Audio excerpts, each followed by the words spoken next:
Hello everyone. आज का ये टॉपिक है सुपरमार्केट में टोटल मार्जिन कितना होता है। इस टॉपिक के ऊपर दोस्तों मैंने इस चैनल के ऊपर पहले भी कई बार बात करी है, स्पेशली जो हमारी एक वीडियो है सुपरमार्केट फाइनेंशियल्स करके, उसके अंदर तो मैंने डिटेल में बता रखा है कि टोटल मार्जिन, एक्सपेंसेस, आपके बजट के बारे में।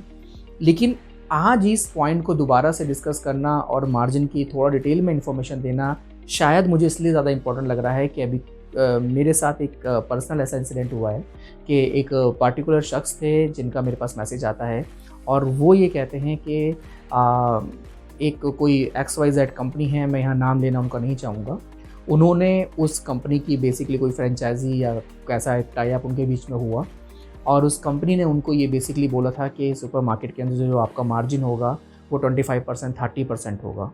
और इसी 25% 30% के हिसाब से उन्होंने उसको जो टोटल सेल है उसकी एक वैल्यू दिखाई और उसी वैल्यू को देखते हुए उन्होंने उसके अंदर इन्वेस्ट कर दिया।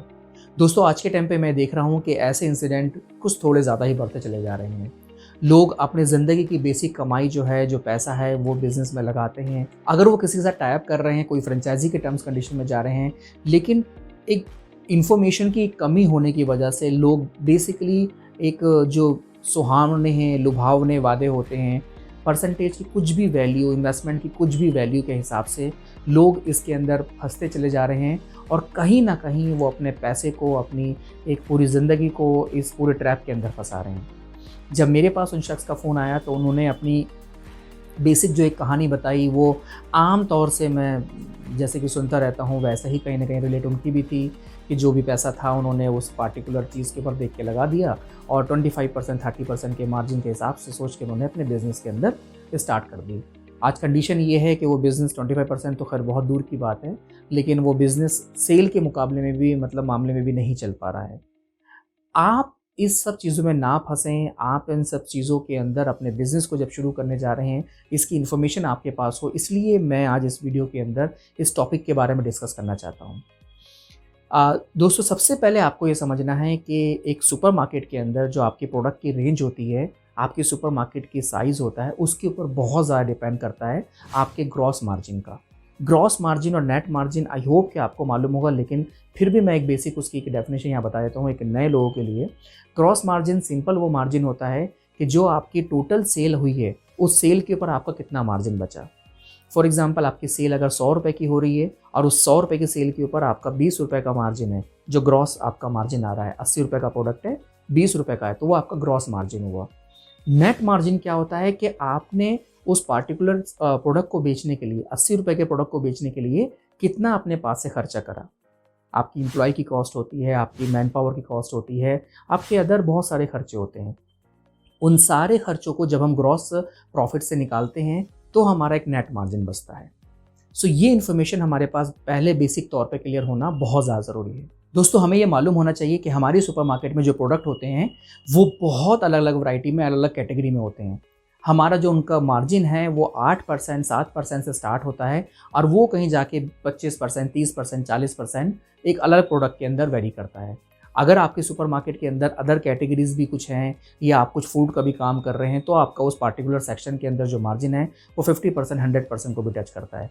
लेकिन यहाँ आपको समझना ये इंपॉर्टेंट है कि आपके हर एक सुपरमार्केट के अंदर आप ये सब सेटअप, अदर कैटेगरीज वगैरह जो आपके आइटम होते हैं, प्लास्टिक के या आपके क्रॉकरी के या आपके स्टील के प्रोडक्ट या फिर आपके कॉस्मेटिक के प्रोडक्ट, ये आपके हर एक सुपरमार्केट के अंदर फिट नहीं हो पाते हैं, क्योंकि उसके लिए एक पार्टिकुलर एरिया सुपरमार्केट का होना ज़रूरी है। सेकंड, आप फूड का स्टॉल वगैरह वो भी हर एक जगह पे नहीं लगा सकते हैं, उसके लिए भी आपको सुपरमार्केट में उतनी जगह होनी चाहिए। सो मोटा मोटी अगर किसी सुपरमार्केट के अंदर अगर कोई परसेंटेज एक स्लैब है मार्जिन का, तो वो 8% से शुरू होकर 25% 30% 35% के बीच में वेरी करता है। और यहाँ पे आपको एक चीज़ समझना और ज़रूरी है कि जो हायर मार्जिन के प्रोडक्ट होते हैं वो ज़्यादातर प्रोडक्ट आपके एक नॉन फूड कैटेगरी के अंदर आते हैं। और फूड कैटेगरी में भी कुछ चिप्स के कुछ ऐसे प्रोडक्ट हैं, कुछ और कई सारे एक अलग ऐसे सेक्शन हैं जहाँ पर आपको एक अच्छा खासा मार्जिन मिल जाता है, लेकिन मोस्टली आपको वो नॉन फूड कैटेगरीज में ही हाई मार्जिन के प्रोडक्ट आपको ज़्यादा मिलते हैं। और अगर हम टोटल एक सुपरमार्केट के एक मार्जिन की बात करें, क्योंकि जब हम सारी प्रोडक्ट की एक सेल के हिसाब से एवरेज निकालेंगे, सो दोस्तों प्रैक्टिकल तौर पे जो परसेंटेज आज निकल के आती है वो 15% से 17% के बीच में ही वेरी करती है और ये आपकी ग्रॉस परसेंटेज होती है। ग्रॉस परसेंटेज में से अब आपको क्या करना है कि आपने जितनी भी सेल करी उसका 15 से 17% आपका मार्जिन होगा। अब उसमें से आपको अपने एक्सपेंसेस को माइनस करना है। मैंने कई बार इस चीज़ को हाईलाइट करा है कि जो आपका मार्जिन है वो आपकी सेल की वैल्यू से 5% से ज़्यादा का नहीं होना चाहिए। सो अगर आपकी सेल टोटल आपका जो ग्रॉस मार्जिन है वो 17% का है, उसमें से अगर आप 5% माइनस करेंगे तो आपका जो नेट मार्जिन आपके सुपरमार्केट का आएगा वो आपका 12% होगा। और सेम अगर 15% होता है उसमें से आप 5% माइनस करते हैं तो आपका जो नेट मार्जिन होगा वो 10% के बीच में वेरी करेगा। नेट मार्जिन एक किसी भी सुपरमार्केट के अंदर अगर 10 से 12, 13, 14% का बैठ रहा है सो वो एक बहुत अच्छा मार्जिन माना जाता है, क्योंकि हमारे यहाँ पर सेल की जो नंबर्स होते हैं वो ज़्यादा होते हैं, जिसमें से अगर हम इस परसेंटेज को अगर निकालेंगे तो हमारे पास एक अच्छा खासा अमाउंट की वैल्यू निकल के आती है। होता क्या है, लोगों के पास इसकी बेसिक इन्फॉर्मेशन नहीं है। एक तो सेल को कैसे करा जाता है, आपका सुपरमार्केट में कितना सेल निकल के आना चाहिए, उस सेल को कैसे जनरेट करा जाता है, उस सेल को जनरेट करने के लिए किस तरीके से प्रोडक्ट को हमें पहले प्लेसमेंट करना पड़ता है, प्रोडक्ट को कैसे असॉर्टमेंट करना पड़ता है, कौन से प्रोडक्ट किस ब्रांड की किस कैटेगरी में कहाँ से हमको परचेज़ करने हैं, किस प्राइस में परचेज़ करने हैं, ये सब अपने आप में एक बहुत डीप और बहुत सीरियस टास्क है।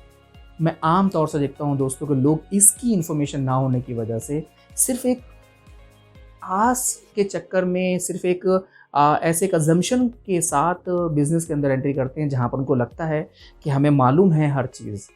क्योंकि मुझे लगता है कि आपकी अगर बिज़नेस को कोई फेल कर रहा है, जैसे मैंने कई बार बोला भी है कि हमारा अगर बिज़नेस अगर कोई फेल हो रहा है तो वो बिज़नेस का फेलियर नहीं है, वो उस पार्टिकुलर ऑनर का फेलियर है। क्योंकि वो सेम बिज़नेस तो बाकी लोग बहुत अच्छी तरीके से कर पा रहे हैं, आप नहीं कर पा रहे। क्योंकि आपको उसके बेसिक फंडामेंटल की इन्फॉर्मेशन नहीं है। सो आई होप कि आपको इस परसेंटेज ऑफ मार्जिन के बारे में एक इन्फॉर्मेशन मिली होगी। और अगर आप भी किसी के साथ टाई अप करना चाहते हैं, किसी फ्रेंचाइजी में जाना चाहते हैं, या किसी भी तरीके का आपका कोई कोलैबोरेशन हो रहा है, तो आपको इन सब पॉइंट के बारे में बिजनेस में उसके साथ एक पार्टनरशिप करने के टाइम से पहले उससे इन सब चीज़ों की इन्फॉर्मेशन क्लियर तरीके से होनी आपके पास बहुत ज़रूरी है। क्योंकि आपका पैसा बहुत इंपॉर्टेंट है, उसको आपको बर्बाद नहीं करना है। वो पैसा आपने बहुत मेहनत से कमाया है। अगर हम सिर्फ एक छोटी सी चीज़ की वजह से, एक लर्निंग की वजह से, एक इन्फॉर्मेशन की वजह से अगर बिजनेस के अंदर लॉस कर रहे हैं तो उसमें किसी का लॉस नहीं है, उसमें सिर्फ और सिर्फ हमारा लॉस है। आई होप कि आपको ये मैसेज अच्छा लगा होगा, इन्फॉर्मेटिव लगा होगा। वीडियो को लाइक करिए, शेयर करिए, चैनल को सब्सक्राइब करिए। मिलते हैं एक नए वीडियो में एक नए टॉपिक के साथ। This is Ali signing off.